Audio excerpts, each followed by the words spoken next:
Hey Sue, welcome to the show. Hi, Ketaki. It's a pleasure to be here. I'm so excited. I was glad connecting to you at the Women Tech Global Conference and loved your speeches over there. You brought such energy to the conference, and I'm sure a lot of those audience were inspired by it. And I'm glad to bring some of that energy to this podcast today, where we're going to talk about increasing visibility at work. So before we get to that, tell us a little about your journey and what shaped you into being the person that you are today. Absolutely. And it was a pleasure to be part of that conference with you. It was fantastic. For anybody who didn't make it, it's the Women in Tech conference. It doesn't matter if you're a woman or not, if you're an ally, it is fantastic. The value in those talks is amazing. Every single one I listened to, I got a notebook full of advice and things I could share and people I can connect with and connect other people. It was a fantastic experience. But anyway, back to your question. Thank you. So my journey is you talk about two types of people, and my journey was definitely, I was the first type of person that thought that I needed to work really hard, be really good at what I did, and work long hours, longer than everybody else. I'd be the first person in, the last person out the door. I'd answer my emails on evenings and weekends, and that by being the best at my job, I would get noticed and I would get a promotion, because I decided that the career ladder was definitely my aim. Very traditional. I think I'd picked up on all the things from school and from everybody else around you, that the only career path is to, being this senior leader. The reality is now in IT, we have so many, exciting, interesting entrepreneurial roles, freelance roles, and specialist roles that you don't need to do that anymore. So that's quite an interesting learning curve for me. But during that time, I sort of adopted these beliefs. I had this feeling that if I just worked really hard, people would notice me.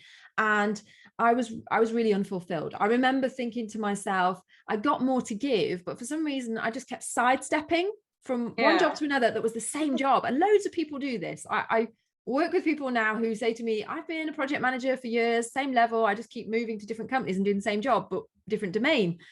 And they're unfulfilled. They know that inside them, I want to do more. There must be more to life than this. How did I end up deciding this? And I think that sort of resonated in me, which made me pull myself up and do something very differently. And I probably did a number of things differently. I had quite a few breakthroughs in my career where I noticed directors did things differently. I noticed they had a different support mechanism around them.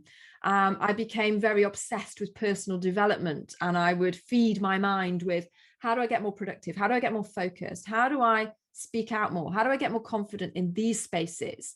And I became incredibly obsessed with how I could do that, so that I eventually became a global head of BI. And that was, my vision, my aim. But in doing that, I still didn't get the productivity right. I was still being a hands-on doer, working, beavering away really hard, getting put on. And then I suffered really bad burnout. And it was at this stage that I realized I had to do something different, because that had a massive impact on my home life. I realized I was coming home snappy, and I was overwhelmed all the time. I got a headache and my head was whirling around. And I remember the night that I just couldn't function anymore. My heart was beating out of my chest, and I'd clearly done a really bad job of climbing this career ladder and destroying my health and all sorts of other things around it. So from this, I sort of really started to assess, what is it that the successful people do? What is it people that are fulfilled have and do? And I came across the likes of Simon Sinek and his purposeful why. So I really started to question myself. I started to question my values and identity. But I also looked really at those directors and realized that they had this framework around them. They quite often had executive coaches, something that in my level was, you didn't have a coach. You didn't even know that there were coaches available, or that what even that was. It was almost like, as a lowly professional as I was climbing the ladder, fighting really hard, it's really difficult. But now you can it's more accessible, and that's brilliant. And that's one of the reasons why I do what I do now. So I'm now a high performance and leadership coach for aspirational professionals and leaders who want to empower themselves to have a bigger impact and to be more confident. And that's my purposeful why, that's my mission. And that draws on all my strengths, and it aligns really well with my identity, which is, I believe that everybody should have that support network, the right mindset, growth and development and direction and clarity to be able to do whatever it is that they're passionate about, and be incredible at it and contribute, so that you can come home feeling really fulfilled in your life, rather than coming home feeling that what you're doing isn't worth it. You hate the day, you dread Mondays, and you take it out on everybody around you because you're not in that good place, that zone of genius. I love this. And I absolutely love your mission. I think we all are constantly trying to find our purpose. And the fact that you've already found your purpose and you're working towards it, that self awareness is commendable. But I also think that what you talked about, that there are two kinds of people at work: one who put their head down and work, and the other people who get their work done, but they also talk about it and they make sure that their voice is heard at the workplace so that they can build their credibility. And most of the people, they don't realize this till the time that they reach their mid career, that they've been the former person, that they've just worked without realizing what impact they were creating or how they were being perceived by others. So it's absolutely important to build an influential personal brand at work, which can then contribute to your career growth. And I would love to understand from you, how do you think, what is the strategy that the successful people do differently? What is it that they do differently than all the others who don't get that promotion or the hike, but they do work for it and they do deserve it? Absolutely. Well, first of all, I'd just like to pick up on your point about why it really matters. So that idea of career progression and opportunities, but also because, if you have this unfulfilled potential, you're constantly feeling like you're just unfulfilled. You've got so much more into you, and there'll be a point when you just think, when is it's too late now and I'm not going to do it. And then you've had your entire career and nothing to show for it, but your life's work is incredibly important to you, and to have that impact that you want to have. I also want to say that why it's important is, if the first time a senior director or a decision maker knows about the work you do is because something bad happened, there was a negative release, there was a code error, then that is going to damage you far more if you have no personal brand at all, no visibility. And this happened to me. Something went wrong. Nobody knew what I did. I was new in role. I hadn't built up that brand. I'd gone my head down. Then you're in a very vulnerable position. Nobody's going to support you and be your ally if they don't even know you. They haven't built up that know, like, and trust. Yeah. So think about it. Even if you're not thinking about it in terms of growth, think about it in terms of protection.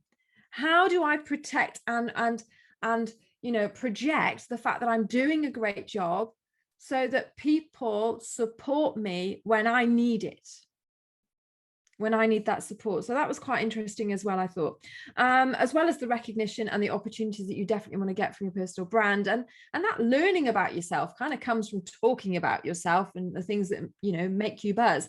So in terms of strategies, so there's a lot of things that you've got to get in place. I always talk about having your support mechanisms. So that will be your allies, the directors that know what you do, your manager, it will be your colleagues, it'd be the wider business, the people you service, those stakeholders. They're your support network there. And by building that support, you've got peers that you can go to, and you can thrash out a situation so that you can figure out what the best way of handling it is.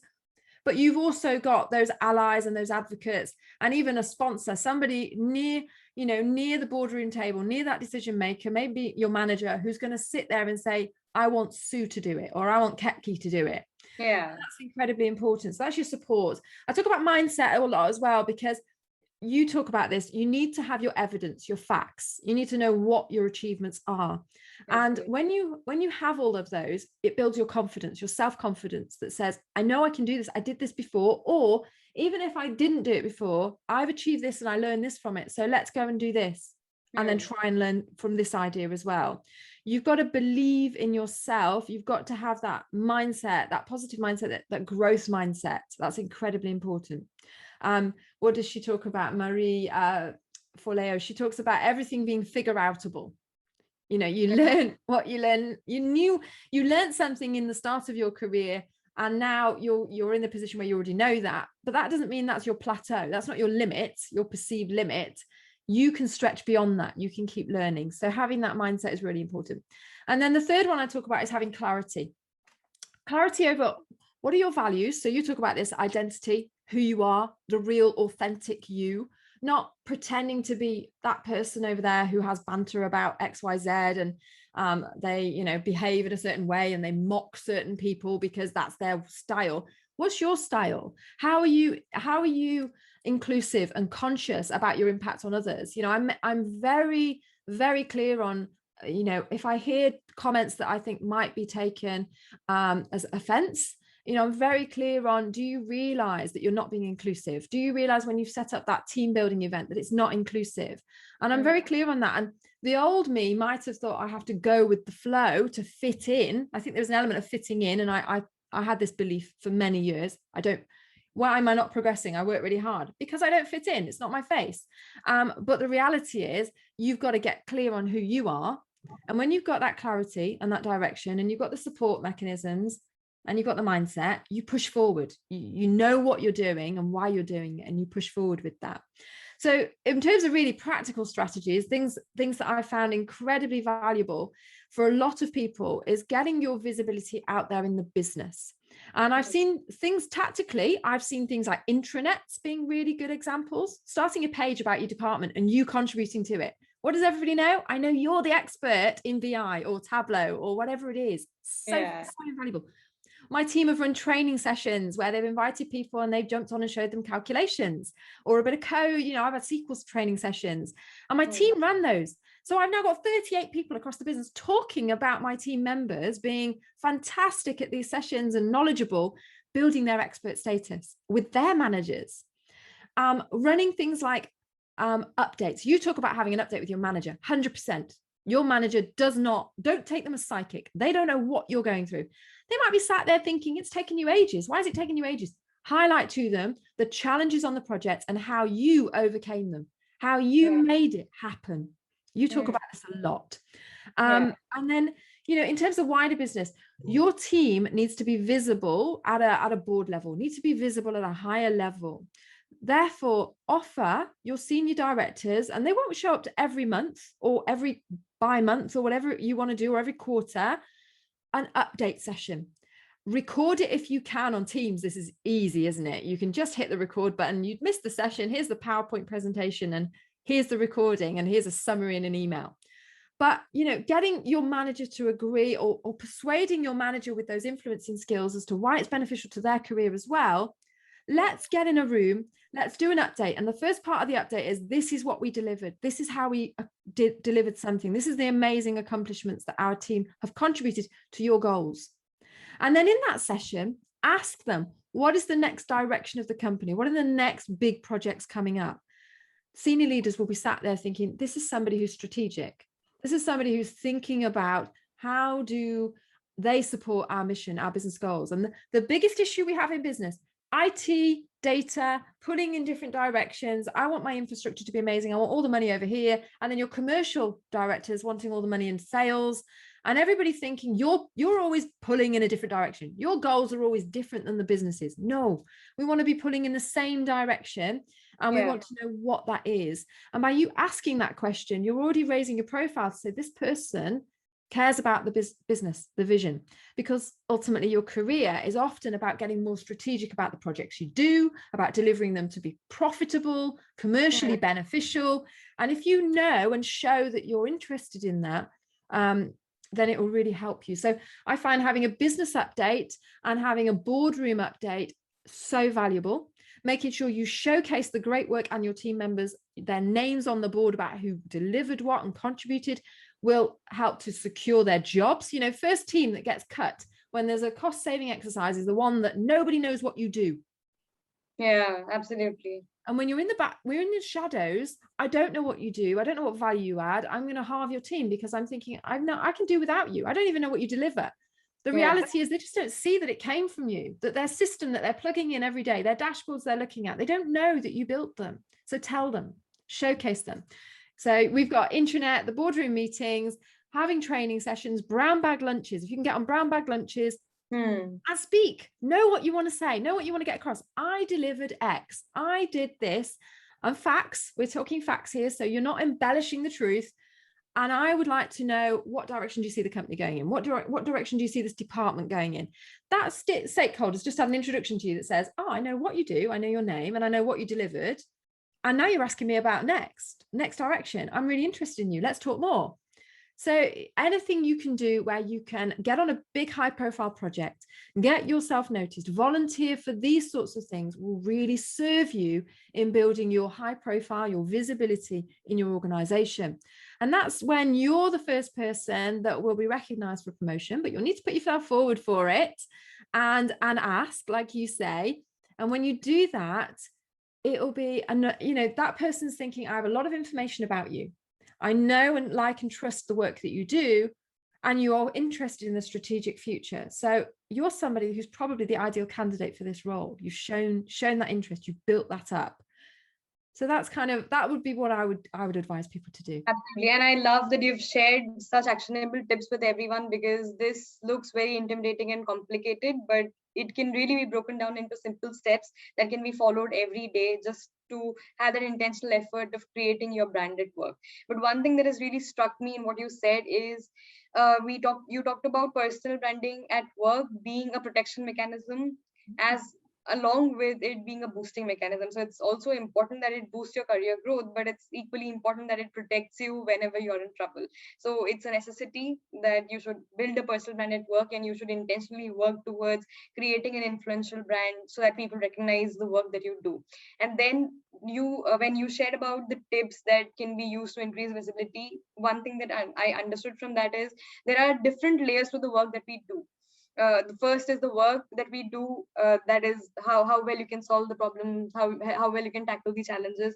Above that, we have the self-awareness, where you can get feedback from your colleagues and try to understand what is it that you can do better, or maybe share your career development plan with everyone, telling them that this is what I'm interested in, this is the future that I see with the company, this is where I see myself 5 years down the line.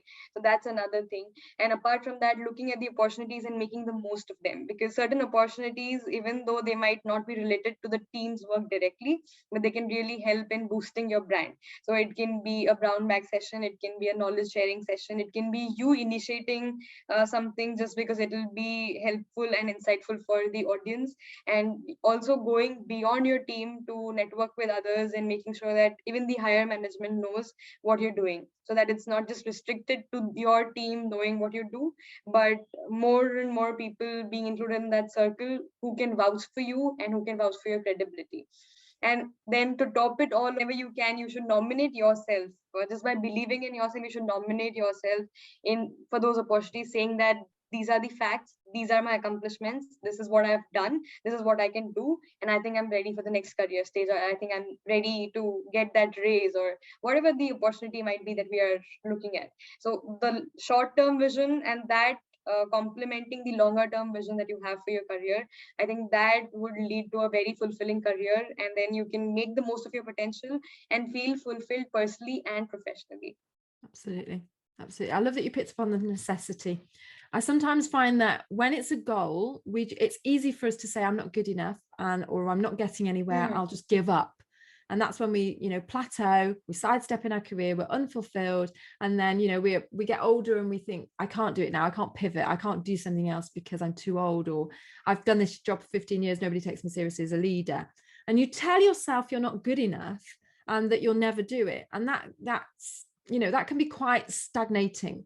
The pull something, whatever you're aiming for needs to be so important to you. You've got to have such a grip on it. It's got to pull you. And if some of these goals aren't that, desirable, in order to become a CIO, at some point, I've got to be an IT manager. And maybe you don't want to be an IT manager, but you love to be that strategic visionary person or something. Or perhaps you want to have your own business, but the hard part in the middle of getting started is fear. It makes you fearful.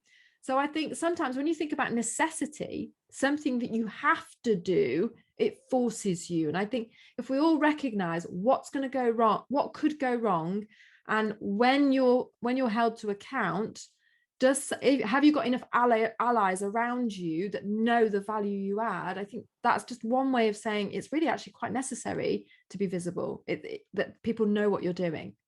Absolutely. And you talked about creating this support network where you have allies, sponsors, and your mentors who can vouch for your credibility in the rooms where you cannot be.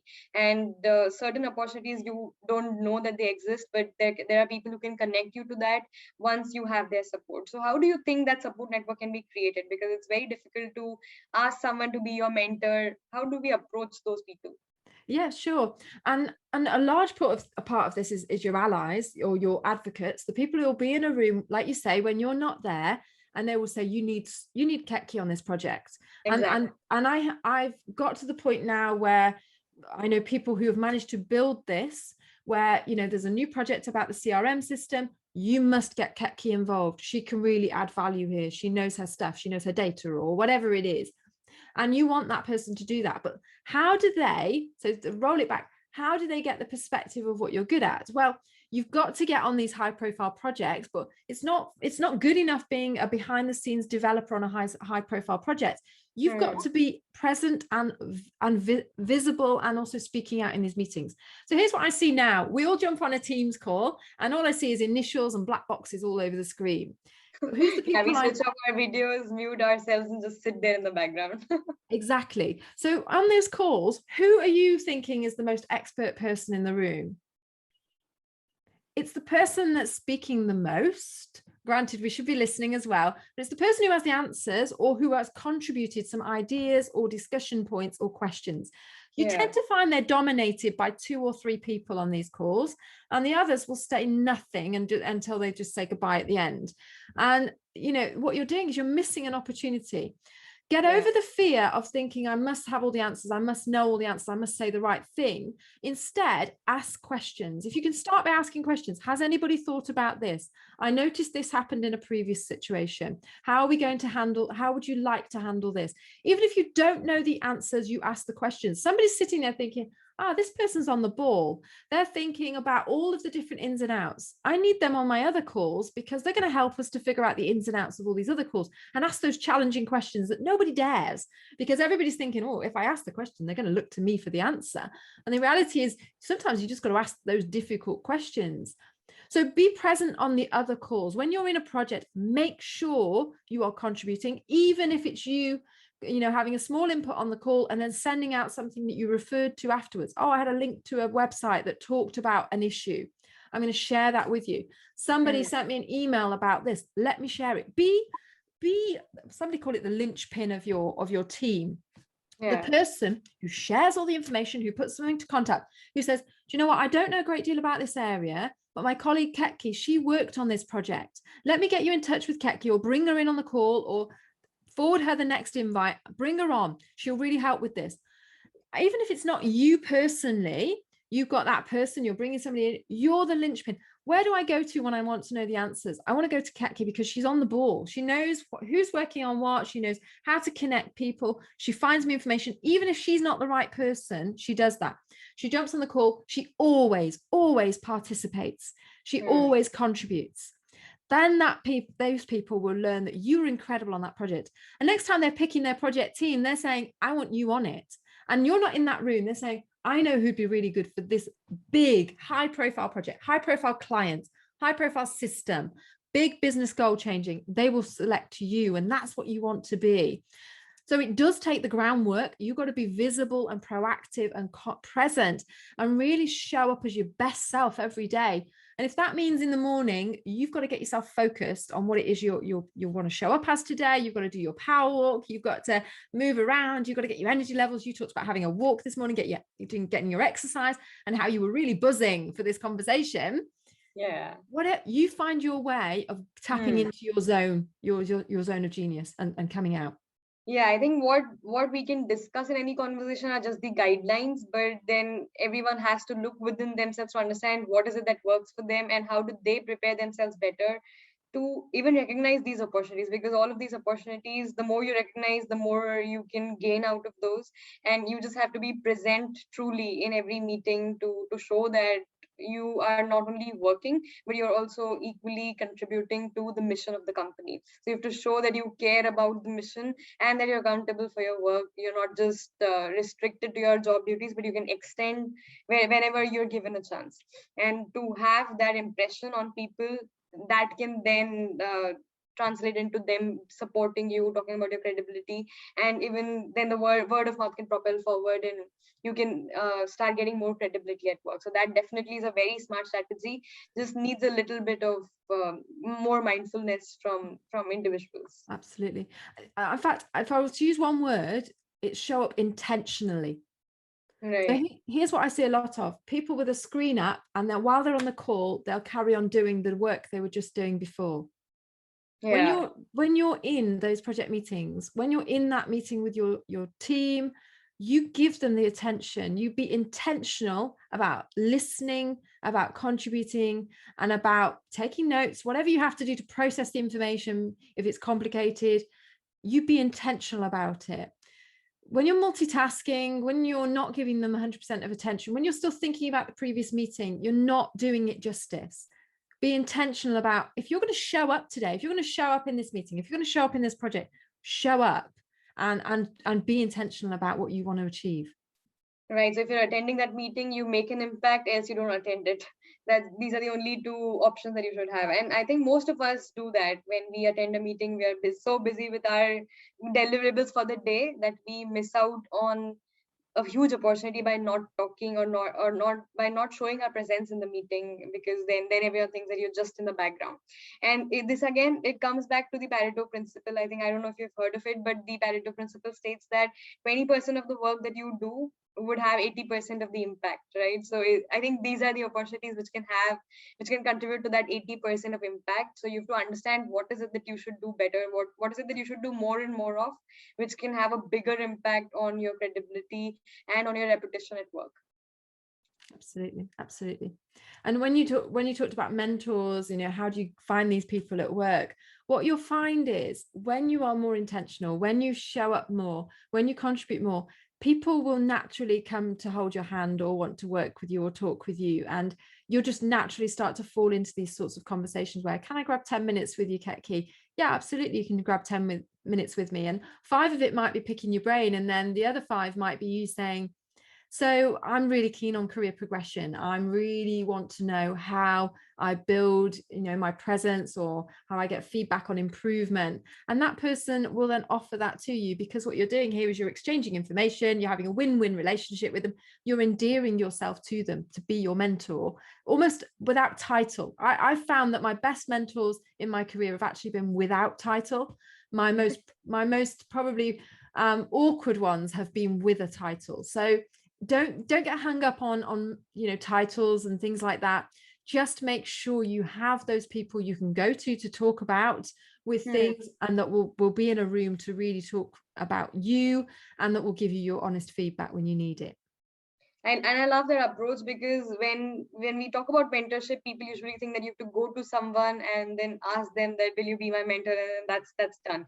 But it's more of an implicit relationship where you are already talking to that person, sharing your accomplishments, talking about what you've done and how it has impacted you, and then soliciting their advice on certain situations. If you're already doing that, you don't need to explicitly name that relationship and say that, hey, you are my mentor and you have this obligation to help me. But whenever that person can help you, you can approach them. And I don't think it has to be just one person. To have all of those expectations from just one person is unfair. You can treat your mentors like a board of directors, so you can have multiple perspectives by having multiple people who can support you and who can advise you wherever needed, and who can help you look at things from a different perspective, because you're not thinking about it, or maybe you're not believing in yourself certain times, and they can help you understand that. Absolutely. Yeah, absolutely.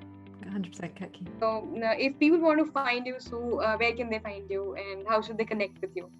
Brilliant. Yeah. So like with yourself, I'm very active on LinkedIn. It's Sue Parker MSc. And you can also check out elitedigitalspace.com and follow me there. There are some social links, and also a great series called The Empowered Leader. It's a free series of 6 training sessions that will really help you to up level in your career. It's things that really helped me to break through and get away from that cycle of not being listened to, not being heard, not being seen, feeling like I'm not worthy, like I'm not confident, or not knowing what it is I'm supposed to be doing or who I even am. So there's a fantastic breakthrough series that you can get over on elitedigitalspace.com. And like I say, you can follow me over on LinkedIn. We also go live on Instagram every week. It's my motivational morning lives, and I would love to see you over there. And that is I am Sue Parker is my handle. Thank you. So I'll link all of that in the description below, and I would recommend all our viewers to definitely check out all of the work that you're doing, because it's really having an impact, and it's great that you're setting some time aside to create a difference in other people's lives. So thank you so much for all the work that you're doing, and thank you so much for joining me on this show. And to you, Ketaki, keep this series up. It's absolutely fantastic. Thank you.